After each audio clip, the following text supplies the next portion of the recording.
Tonight, we're not debating opinions. We're confronting you with scripture. Last time you said you only suggest. Tonight, we test that with scripture. You know I'm here to offer perspective. Be sober, be vigilant, because your adversary, the devil, walks about like a roaring lion. You're called an adversary. Why? Because opposition reveals loyalty. You're not just opposition, you're hunting. I hunt the careless, the watchful are harder to approach. So the verse was right when it said, seeking whom he may devour, meaning not everyone is available to you. Exactly. Access is never forced, it is granted.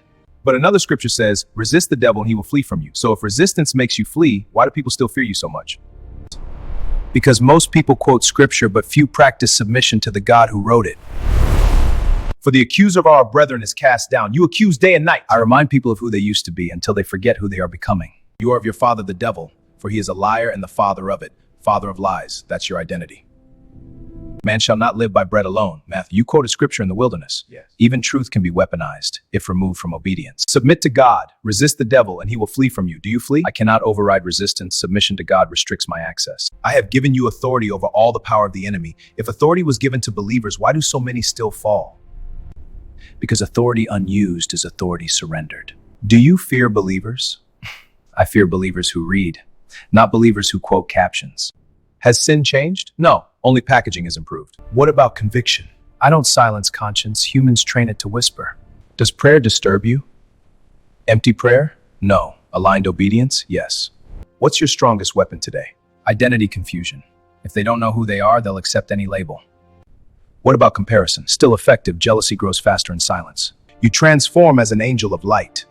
Darkness rarely introduces itself honestly. Scripture says you become slave to whom you obey, so those who obey you are your slaves. Yes, repeated choices build chains. Scripture says give no place to the devil. Unforgiveness creates space. Scripture says guard your heart. What do you do to an unguarded heart? I penetrate because an unguarded heart negotiates. 1 John 4:4, greater is he that is in you. Many know the verse, few know the reality. Galatians 5:16 says walk in the spirit and you shall not fulfill the lust of the flesh. So if people truly walk in the spirit, your temptations lose power, don't they? Consistency defeats impulse. Romans 12:2 commands people to renew their minds. Is that why you fight so hard to keep minds distracted and corrupted? Unrenewed minds remain predictable. Matthew 26:41 says watch and pray so you don't enter temptation. So when people stop praying, that's when you strike, isn't it?